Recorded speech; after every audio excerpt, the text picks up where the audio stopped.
Hello there, and welcome to episode 79 here at CUZZO-OP. I'm one of the hosts here at CUZZO-OP, Willie, also known as Arrow, and as usual, we got the other host here.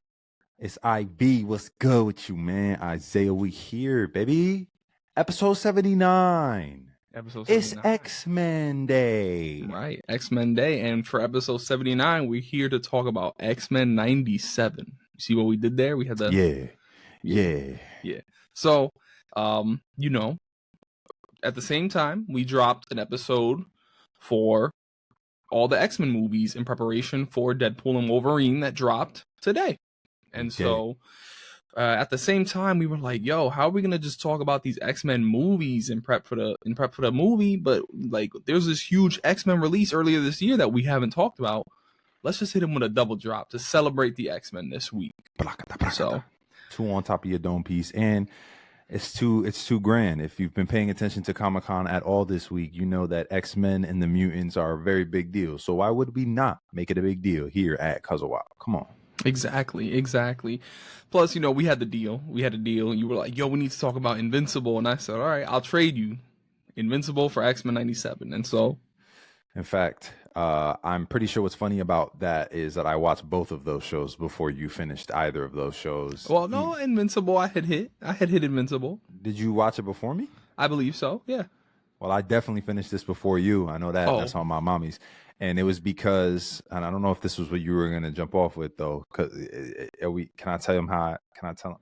My wife went out of town, and I had like 4 or 5 episodes left that I needed to run through on this show. Because when it first dropped, everybody was talking about it, so I watched them. But yo, those last like 4 or 5, I'm just sitting there. I'm up till 3 a.m. just going episode after episode after. I started from the top all over again to catch crazy, bro. This is an exciting moment, you know. So I'm excited about this conversation, and I'm excited about X-Men making a resurgence, baby. Right. Let's go. Right. And I mean, double drop. So you might be listening to this one first if you haven't listened to X-Men movies, but we're in both episodes. We're going to get into our feelings about the X-Men in their entirety. Yeah. Because there's going to be things that I said in 78 that you come here and you're going to be like, "Oh, okay, so that's why he felt that way," and vice versa. So it's very interesting. It's weird. You can listen to either one first, but it's two sides of one very long conversation. And so I want to start off with the original 92 series. Yeah. Did you watch that, or did you hit a recap? I didn't go watch it to then watch 97, but I watched it like everyone else did back when it was a Saturday morning cartoon, back when it was, it was the first way that X-Men was injected into my veins, bro. So when I heard, let me take that back, because it was a mix of that and Evolution. I'm not gonna lie, Evolution also had me by the neck. Won't lie, 2000s, baby. Right. But yeah, man, it's just one of the most iconic cartoons of the 90s. Easy. Yeah. Wolverine and the X-Men also had me, so there was that three-peat that I was getting hit with. Watched this in my childhood when it was sprinkled in, but when this show dropped, I was hitting 92 episodes, boom, boom, boom. By the time I got to like season 2 or 3, I was like, I'm tired of waiting, and I'm just gonna hit this recap, because it is very much a Saturday morning cartoon. It is in every aspect, including the episodes that are just the one-off. Here you go, here's the side, and then we keep it pushing, which I love. Yeah. And I do want to go back and finish properly. But I hit the recap, and I was like, all right, now I'm ready for 97.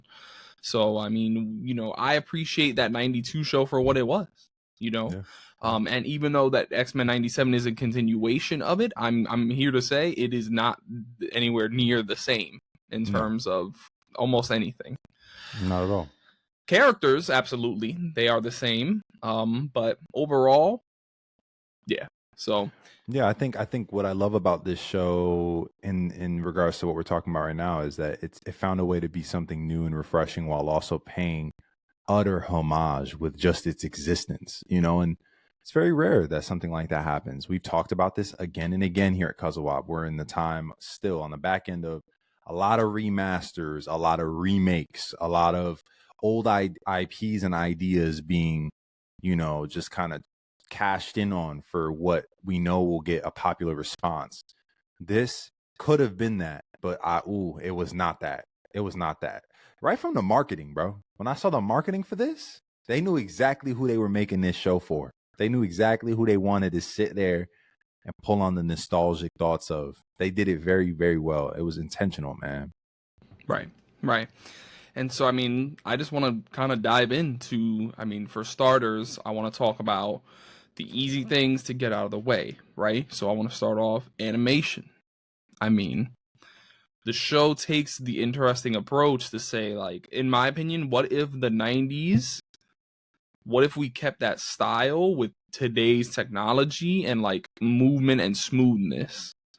That's what I feel like we got here. I feel like we got a modern 90s show. Like, it doesn't feel like a 2024 animated product. It feels like something that if this technology were back then, this is how they would have done it.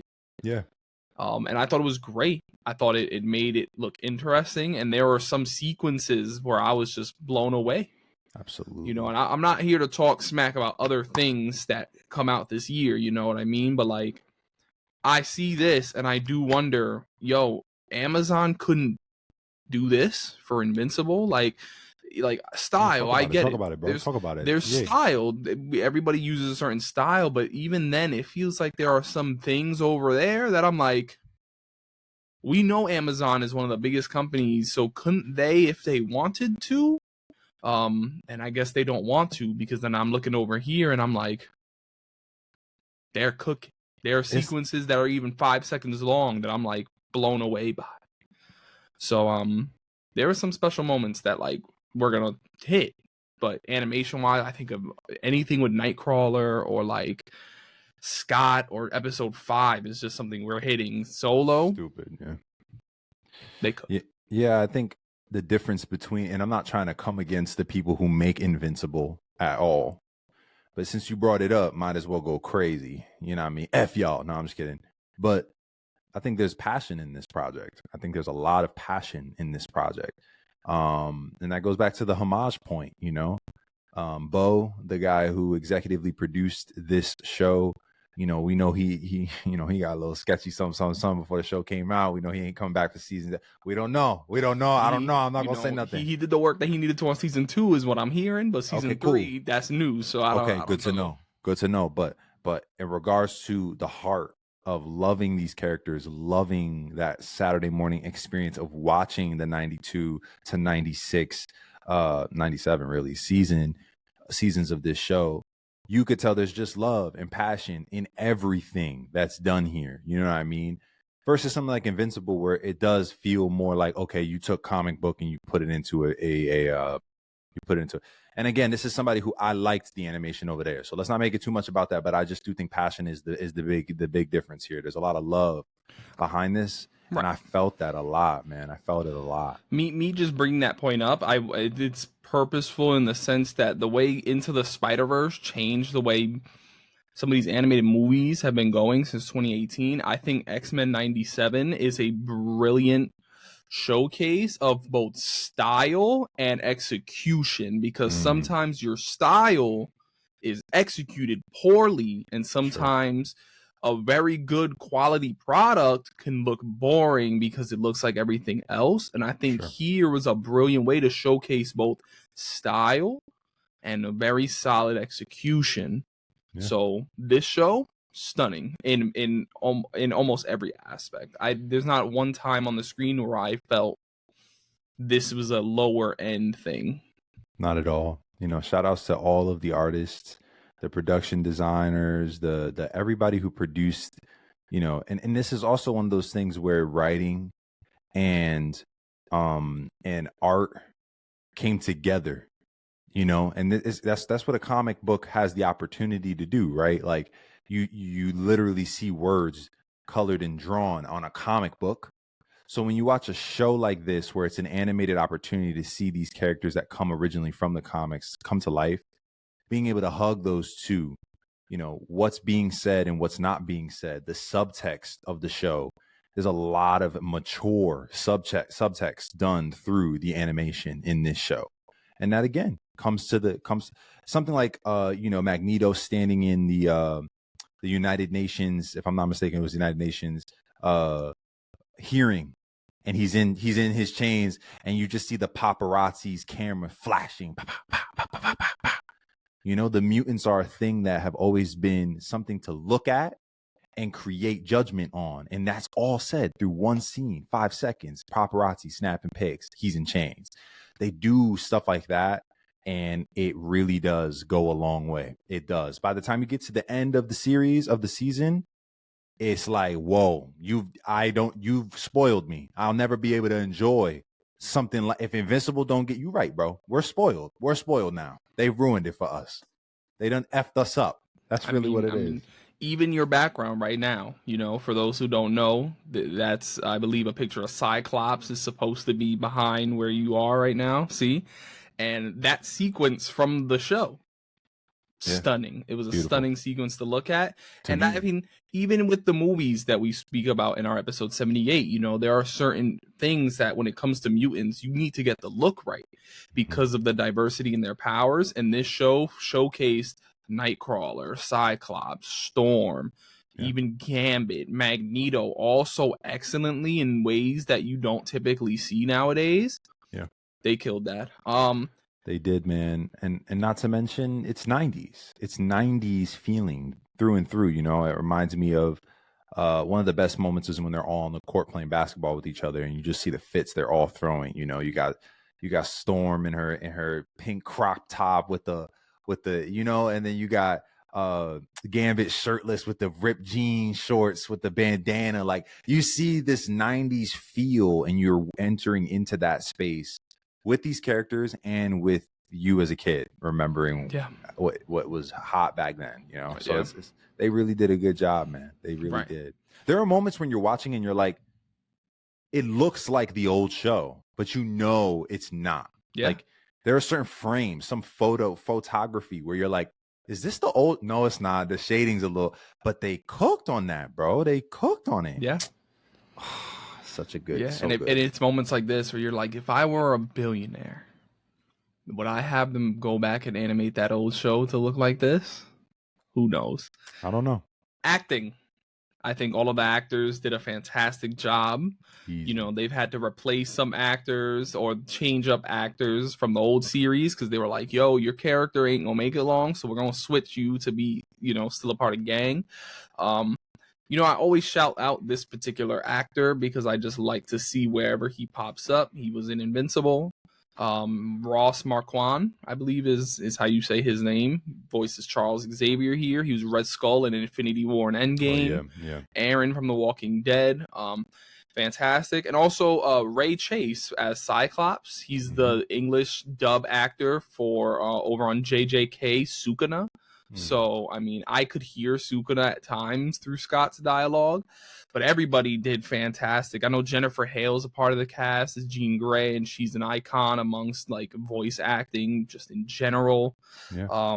Cal Dodd as Wolverine. You know, a lot of people wish that it was Steve Bloom, but I mean, I like his voice here. You know, he's different. This guy is actually like the scruffy looking, you know, guy that you just kind of imagine Wolverine to be without thinking about the movies. And characterization, that's a topic that I'm getting into in maybe 2 minutes. So yeah, we got to get in there. Bear with me here, but everybody just did fantastic. I love because it also very sounds 90s. I don't know, you know, when I say hear the mic in video games, I don't know, but I like hearing the mic sometimes in these shows where you're like, oh my God, it sounds so retro, and their line delivery sounds so 90s, like, to me, my X-Men. Like, if it were anything else, I don't know if I would feel that way, but I'm like, oh my gosh, this is just screaming classic to me.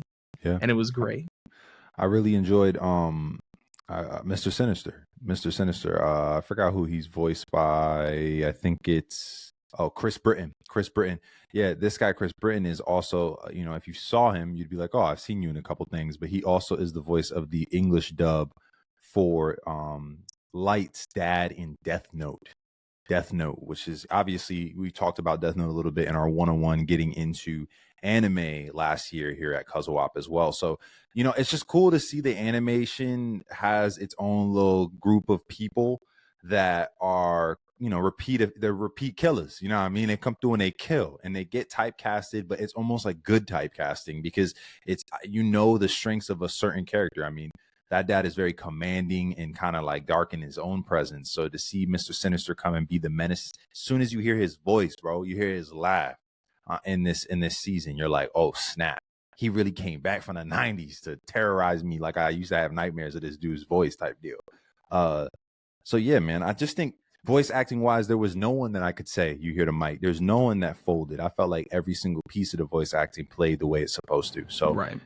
Very, very happy for them on that regard. Right. I'm also going to just shout out Matthew Waterson for Magneto. I mean, genius. And then AJ Locascio for Gambit. All right. Yeah, man. Characterization, bro. Go tap into episode 78 because this is where the parts start coming together. How great does it feel to get a show that reminds us who the X-Men are? Man, because it feels too good, dude.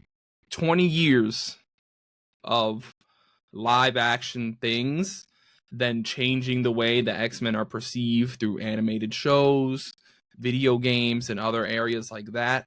For some of these characters, I mean, my biggest one being Cyclops. I mean, from the opening gate, that first episode, it's like, yo, here's who I am. Homeboy from the original X-Men movies, he was cool. He fit the role, the writing, whatever. They didn't do him right. Homeboy from Ready Player One that showed up in the next few movies. You're going to hear my thoughts about him on that episode 78. But potential, but I mean, the universe got canceled before he could step into the role of Cyclops that Cyclops is supposed to be. So for here, after essentially 2 duds, we'll call it, just for simplicity's sake, it's nice to see Cyclops not be Wolverine's little a feuding point, and that's it. Yeah. I love Hugh Jackman, and I love what those X-Men films mean to the world, but they failed to make anybody not named Wolverine, Magneto, or Charles Xavier a character that people could love, in my opinion. Yeah. And so for Cyclops to come into this first episode and demand respect, show how badass he is, and just show why he is the leader of the X-Men, that was amazing. Crazy reset, man. Crazy reset, and I it sucks. It sucks because, and again, tap into episode 78. The later half of maybe last 3-4 movies that have come from the X-Men realm of the cinematic universe, I'm not going to say just basura, but it's just like in terms of the impression that these characters make on you as the viewer, it's very poor compared to some of the initial installments, as well as what you're saying in terms of the cartoons of the 90s and the 2000s. So I really do just love that one season of a continuation. It kind of almost clears the deck. It resets things for us. And that's exactly what Marvel needs. We've been talking about this for a minute. We've been talking about the fact that Marvel needed a reset, and the mutants need one too.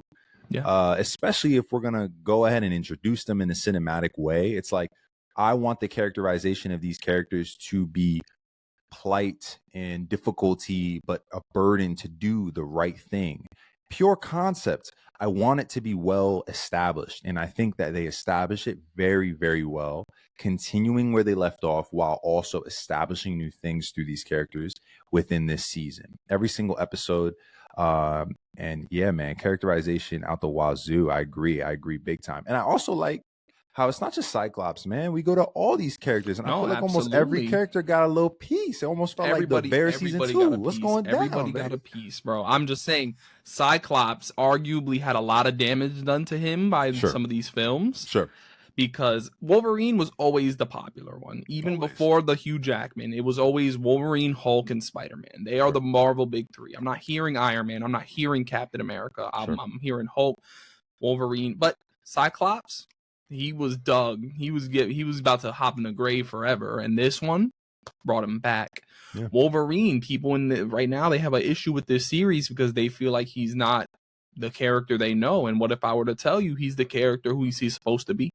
Always was. He's supposed to be the short, hairy, just screw up that's always ready to get into the headstrong, Where's Apocalypse? I'm giving birth. Oh, he's supposed to like be that character. He's not Hugh Jackman, the leader of any. Yeah, he's not smooth. This is what I love Wolverine for, and I love you.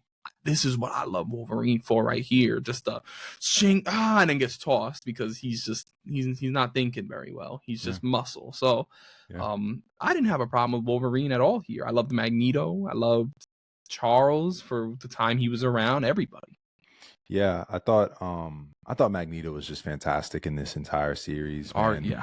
Some crazy banger lines. It's just insane lines off that first and second episode. Also insane lines toward the tail end. You know what I mean? I won't spoil nothing for somebody who hasn't seen it, but not yet. We gonna get into some episode talk. Nah, for sure. But what I'm saying is, all in all, Magneto's presence in this is part of why I say it's mature. You know what I mean? He is almost the vehicle for a lot of the maturity that is ushered into this season, and that differentiates it from the former show from the 90s. So I very much loved him. I also freaking love Gambit, dog. You know what I mean? And I choose to say Gambit on the other end of Magneto for those who understand why. But not just because of his accent, but his simplicity as a character. You know, he's a complex character, but in his existence in this season, he's really an opportunity to expose another end of the spectrum of what it means to be a mutant and what it means to offer love and find family in the X-Men. So I very much like that. Jubilee, very dope. Loved Jubilee this season too. I honestly don't even know much about Jubilee, but after I saw her episode and the relationship her and Sunspot build in this season, I also was like, damn, bro, I actually am really rocking with every single one of these guys. There's not one person in the entire series that I'm not like, yeah, get him off the screen or get her off the screen. I don't care about. Nah, bro, everybody. Cable cooked. Freaking Storm was cooking. Whole show just cooking. Humanity from the jump, and then the way she had to go through her. Let's talk about it, bro. Let's just jump into. I want to say Jubilee and Sunspot at times. I was a little bit tired, especially with that episode 4. I mean, you talking about the video game episode? Yeah, like that one was a mixed bag for me. It was a mixed bag for me. But that's because I also remember episodes from other shows like Evolution that involved that same character that also kind of upset me. So I'm like, oh man, he was just another one along this long line of but people also, I feel like, give too much into the F Jubilee, especially some people I know. I mean, all I'm saying is that episode 4, we'll talk about it, but what they also play on with these characters is they use that, again, the 90s, like I said, with the basketball outfits, like the nostalgia of what, and I think she is a 90s kid through and 100%. Through. She's the main focus of the first episode of the original series. She is the character that I guess we will try to be involved with, we see through her, and it's also a coming of age story. So I like how they use her interacting with Sunspot, who we get introduced to in the first episode, and then it's like she gets to do what she was. It's tough, just very thought through, bro. Yeah, very thought through. But I mean, you said let's get into it, so let's get into it, bro. We know that. And now this is where the big spoilers are coming in, right? Charles Xavier has disappeared. He is perceived as dead, and the X-Men are trying to figure out what to do coming off of that. And Scott and Jean are deciding what they want to do and how they want to approach the situation. And they kind of feel out, maybe we leave the X-Men until they realize that they don't really have the power to lead the X-Men in the sense that they're not the leaders. Magneto is now the official leader of the X-Men. Yeah. And what I enjoy about these first 2 episodes that play into this idea is that we see Magneto, who we know him and Charles are always beefing, but it's beef that, they both see each other's points and choose to be on the opposite, right? We get to see Magneto try to do things Charles' way and to honor his friend, which is incredibly interesting because I think the way it's done is the movies always do it. And listen to our movie talk. What I liked about this here is that not only is Magneto trying to just do it Charles' way, he's doing it with Charles's people. He needs to convince them. He is doing it in front of the law, the government. He is actively pursuing Charles's dream, despite talking smack to the UN when he can, or the X-Men. And I thought that it was really good to not even just see him try it for a day and then give up. No, he was living amongst them. He was willingly surrendering himself for due process if needed. And he showed up as a hero at the end of that second episode also. I mean, so those first two, just bringing us back into the world and then showing us what this conflict is going to be, I thought that was great. Yeah. And I think it gives us some buy-in too. You know, if you watch the old stuff and you know that the people of the world do the mutants trash, you know what I mean? They do them slime and they're afraid of them. You're introduced to that feeling again right in episode 1, but Magneto is someone who, as he chooses to buy in, we also are invited to buy in as viewers. And the X-Men have to buy into Magneto. You know, we know Cyclops has to almost take a knee and allow Magneto to take over. And the humility of that's required from Cyclops is part of why I think, like you said earlier, he becomes a lot more respectable as a leader, trying to figure it out for him and his team and what it means to live out Professor X's legacy. So yeah, man, I love Magneto in that first episode. And dude, that second episode when he's in front of the trial, man, what? When he's talking to them and he lifted them out in the sky, bro. Ooh. But let's not get too ahead of that with the Magneto. I want to stop and say something else about episode 1. I said it earlier, I love Sunspot, bro. I thought Sunspot was really cool too. I love Sunspot because I was like waiting for him to power up all season, but there's also a level of like, I could understand so much why he wasn't by the end of the season 2, why he wasn't down to really tap in and really accept the fact that he has his abilities. I like how the idea in episode 2 of all these people not accepting mutants, how it comes to fruition for Sunspot as a character in real time as the episodes progress. That was a very great storyline introduced right from the beginning, and I felt like they saw that through and they gave us a great coming of age opportunity through that. Fire. I mean, you know, I think some other characters to point out, I'm just going to the first 3 episodes. They gave people their time to shine that people may not know. Bishop, he got his time to shine. When Scott hits him in the back and he's able to do his lasers around, you know, Bishop only ever made it into 1 movie. So, I mean, he was there in Days of Future Past for a few seconds and then that's it. So, I mean, Bishop, he's cool, y'all. I like Bishop. And then we also dive into Jean Grey and the clone and Madeline, and now we have Nathan being born. And if you tapped into the X-Men, you already know Nathan's future. If you're not tapped in, I mean, the show treats it as a mystery too. So me watching, I'm like, oh, I know what Nathan's future is. I'm excited to see if that plays a role, especially knowing in the 92 series that character was there, but it was a piece of information that wasn't a part of the original series. So that was cool. Episode 4, you want to talk about that? Because I'm gonna let you handle that. Yeah, I think I just like episode 4 because of, like I said, there's a nostalgic type vibe there that's cool with the whole, you know, Nintendo and the Sega Genesis type vibe with the gaming and all that. The 16-bit vibe was also pretty dope from an artistic, like a animation standpoint. I like that whole video game aspect. We talk video games here at CUZZO-OP. You already know I'm biased. But on the other end of what I had already said about Jubilee with Sunspot, I also enjoyed.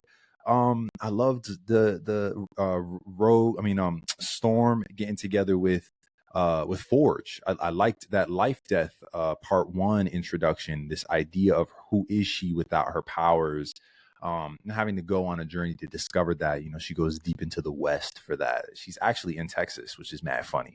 I'm pretty sure she's in Dallas, or maybe it's Houston. It might be Houston. But all that being said, I enjoyed that for her too as a character. It adds again that maturity, man, because this whole idea of wishing that she could be human for just a moment in the beginning and then having to actually, oh yeah, okay, bet, here you go. Oh shoot, I'm low-key feeling guilty for even saying or considering this idea, because now it's my reality and I don't know who I am without these powers. I can't feel the wind. Like, just certain lines from her in that show, man. It's just so good. So love Storm's arc here. And so let's go. Keep going to episode 5. Episode 5, we have the Genosha. We travel to Genosha to you know, I think it was a UN conference, and everybody Yep. that was there was mutants and world leaders. And there's a line from Magneto, first off, that's incredible, that they're like, you know, oh, y'all gonna let him, the terrorist, be your leader? Like, he's like, I mean, y'all let your leaders be terrorists, so what's the real difference? I mean, I know that's not the line, but the line he says hard, is though. just so like, ooh. He's so smart, bro. He's great. He's great because he's lived it. You know, we can't say like, I mean, Magneto has lived through a terrible tragedy, right? A crazy world event. He has been at the wills and wishes of others and their orders. So, I mean, he knows what it's about. So him being in this position, one could argue maybe it's for the best if he keeps emotions in check. He knows what it's like. So he says that. And this, first off, is beautiful. Genosha seeing all of the damn mutants gathered together and all their different abilities is great. We get to see Nightcrawler. I'm a huge Nightcrawler fan. So him popping up in episode 5, I was like, let's go. And I'll tell you when I knew that this episode was going to be some shit. First off, I had this episode spoiled for me by somebody. Fuck you, Tyson, straight up. But, bird ass bitch. At the end of the day, I didn't know when what happens in this episode was going to happen. And then I got a feeling that something was going to happen when I saw the Watcher in the sky, you know, from What If. I don't like What If, but I saw him and I thought I saw him, but it's not necessarily clear. And I'm like, why would the Watcher be watching this particular moment? Why would they choose to specifically showcase him here?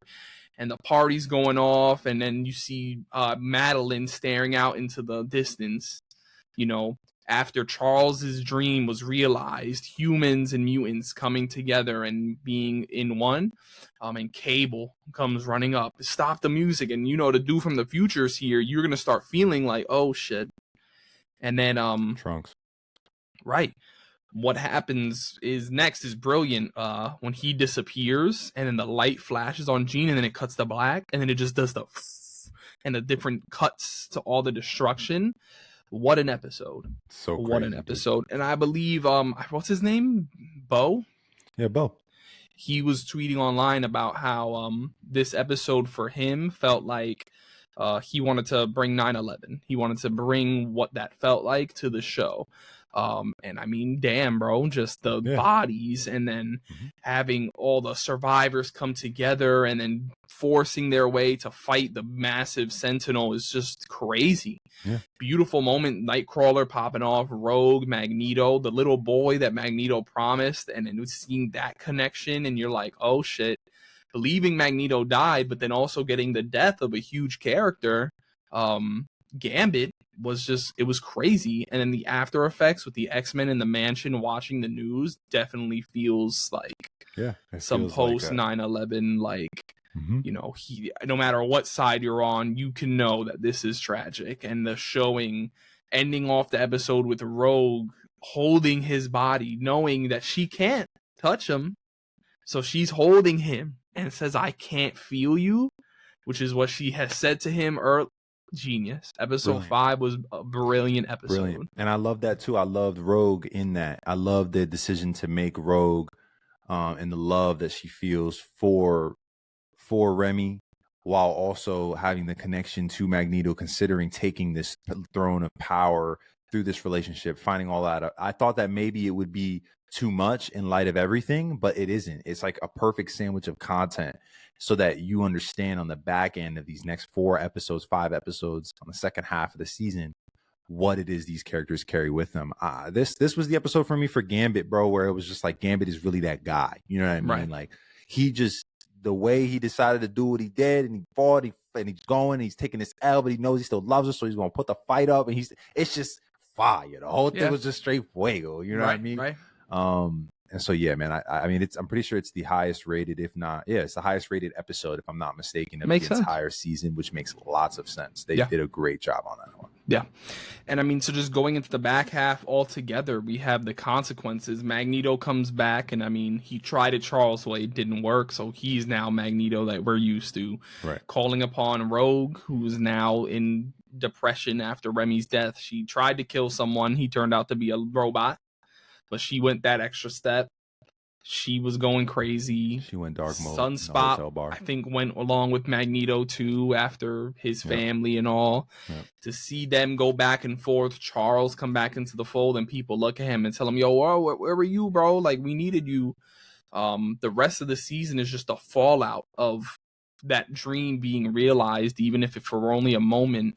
Why it's not that easy. It'll never be that easy. And just dealing with Trask and Sinister and everything. It was great. It was great. And for it to like all really go and end off at like in the air, and they have those two different groups, one on the ground and one up in the sky, all that versus the Brotherhood type feel. It was dope. It was a great idea to have that split happen. And well, one team was clearly better than the other. 100%. We all knew what it was. But I also, just sorry to interrupt, why would they send Logan to go after Magneto, bro? Like, whoever made the teams didn't think about that one, man. Bro, you metallic butthead. But all that being said, it's like word to also who Wolverine is, and it makes you feel like these last 3 or 4 episodes are almost like the most in the same momentum and vein of, you know, the seasons from 92 to 96. I would say these last 4 episodes, now that they've built this established maturity, it's like the momentum on which these last 4 episodes flow. It feels like you right back in the throes of Saturday morning cartoons more than any other set of episodes in the season. Easy. And I love that. I love that they did that. I love that they established, you need to trust that we're going to do a great job with this for the next 5 episodes. Then that 5th episode, everything goes down and you're just like, bet, I'm bought in. Show me what you got. Last 5 episodes, 6 through 10, just go stupid with the layers of, oh, that's really the bad guy. And, oh, that's not even really the true bad guy. And, oh, I love seeing Storm fight her demons. You know what I mean? Literally, physically. That was great to have that redemption. I didn't care much for Professor Xavier's return. I really didn't care for his departure either, to be honest. But, hey, man, that's something that need to happen for these guys to mature and to rise up as a team themselves. And it hits when he says to me, my X-Men, even more so. So I'm like, I'll give it to you. I give it to you. Yeah. But yeah, bro, it's just little things, man. Episode 7, the Captain America pop out and Rogue that was tough. Love she did that. Him dirty as hell, yeah, bro. She really tossed this man's shield out into the damn oblivion. One character, Morph, is a fantastic cameo fest that it always feels purposeful. Yeah, every time. Every time, whether he's Mr. Fantastic, Quicksilver, Hulk, Fire. It feels great. And it also reminds me of what I love about the Marvel Universe so much. You know, I'm a DC guy, but there's things about Marvel that I truly, truly love that have been lacking in recent things, especially Insomniac's video games that I bring up all the time. And it's the fact that you live in a connected universe. So I like when I see Mr. Fantastic pop out for 2 seconds, even if it is just Morph. Yeah. Or when Spider-Man is swinging and he looks up and dealing with the consequences, or Black Panther, or Daredevil. Yeah. Those small showcases remind me that this universe is so connected. Yeah. And I loved that. So I appreciate Morph's role in this, especially as someone in the original series. He was just kind of another character on the X-Men. An aloof character, but he takes a lot more of a precedence in this season. Yeah, I agree. Right. And so, I mean, you know, not to say that those first 5 are more important for us to really go in and to dive into, but they were the stepping stones that led those back half to be so easy to just flow through. Yeah, tolerance is extinction. Part 1 through part 3, it's just, you could put that on as a movie at any point. Like when I want to go back and remember how good this first season was and then I watched it in 2024, I'm gonna go back and I'm gonna run episode 5 and then I'm gonna run episodes 8, 9, and 10. Right. Boom, bang, bop. Yeah. And they're gonna give me all that feel. They're gonna give me everything I need because they really did that. They put it right into my veins with it. You know what I mean? Hey man, fight scenes crazy. X-Men's moves together with each other, the way that they combat one with against the enemy and team up with you, they're just a force, bro. They're freaking great. They're a great team. Very much enjoyed seeing the way that they choreograph those ideas as well in this as well. We didn't say that yet. So even like Nightcrawler grabbing Logan when he's falling through the sky and then seeing through Nightcrawler, animated beautifully, and then letting Logan just go in and then him coming out the fence and he's like, I got you, and then they're just Yeah. Glorious. It was so dope. Glorious. Some other things that I feel like we just need to mention. The title sequence is forever iconic. I'm glad they kept it, and I love the way it changes. I'm also a little bit upset that in that final episode, when they all popped out with their new looks, that it didn't change just to match that final episode. Because we had been seeing Gambit left, Magneto joined, Storm left, Storm came back. So it would have been nice if just that. But yeah, the ending of the show, we have them scattered with half the team in the future and half the team in the past, but it seems like they're dealing with the same issue. We have one team in the past dealing with who we know to be Apocalypse, and then one team in the future dealing with their situation. Yeah. And I'm really excited to see where season 2 brings them. I like when they do the whole thing. Umbrella Academy did this, where season 2 was them scattered across time, and they had to kind of come back together that way. Yeah. So I'm excited to see what that lies for, and or also for Apocalypse. And I don't know if you have anything you want to say regarding what season 2 might bring, but no, I really don't. I'm really pleasantly just excited for whatever it is that they flesh out. You've got me. I was bought in from the first episode. You know what I mean? I was bought in from the announcement. But I also wanted to say the mental battle between Professor X and Magneto was an interesting decision from a stylistic standpoint. And at first I didn't know if I enjoyed it. And then after a while I realized I actually loved it. And I thought that it was very smart. And so I want to say congrats to them on that idea as well, because I thought that was also like a big linchpin point when it comes to maturity. Again, when it comes to the maturity of their relationship and the entire show being elevated to a higher space than just being a kid's cartoon. I thought that was really good. Yeah. So my last question for you, bro. I mean, what X-Men do you want to see pop up in this next season? For me, Iceman, Angel, easy. Those are 2 high ones for me, and I would like Kitty Pryde also. So those might be my 3. Love Kitty. Would love to see Kitty Pryde pop up. It would be cool to have a Deadpool thing. I don't know what it would look like or how it would go down, but that would be kind of cool. Right. I wouldn't be surprised, honestly, if we see some like that in this Deadpool movie that just dropped today. Wouldn't be surprised if there's some reference to 97.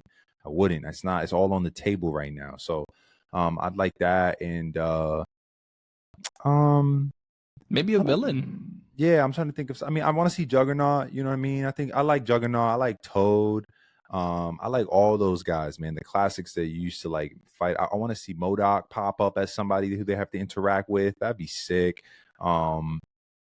There's so many things they can do, bro. And I'll be there for every single piece. And because of how deeply rooted X-Men is in our childhoods as superhero lovers and TV show and comic book lovers, like they can literally do anything, bro. They can do anything. What if?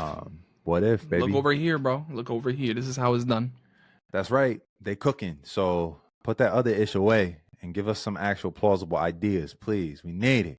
We need it. But yeah, man, this has been the second part of, maybe it's your first part of our double drop for X-Men weekend. It's been a week of X-Men announcements, tons of different Marvel and X-Men related content that have been said and stated at SDCC. So we're going to continue to talk all about this in the upcoming weeks.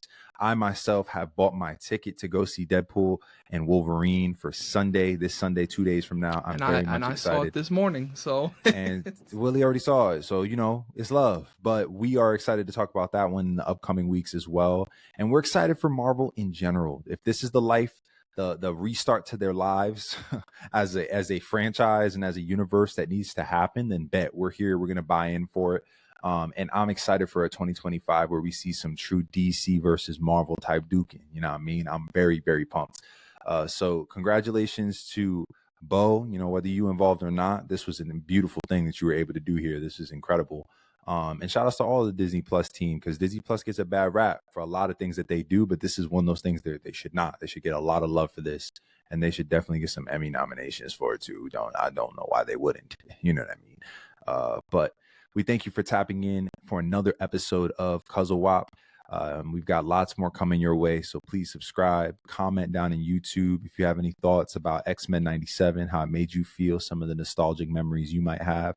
And just remember, every time that you tap in with us here, you're going to find 3 things, and that's 2 cousins, 1 podcast, and endless entertainment. to me, my X-Men.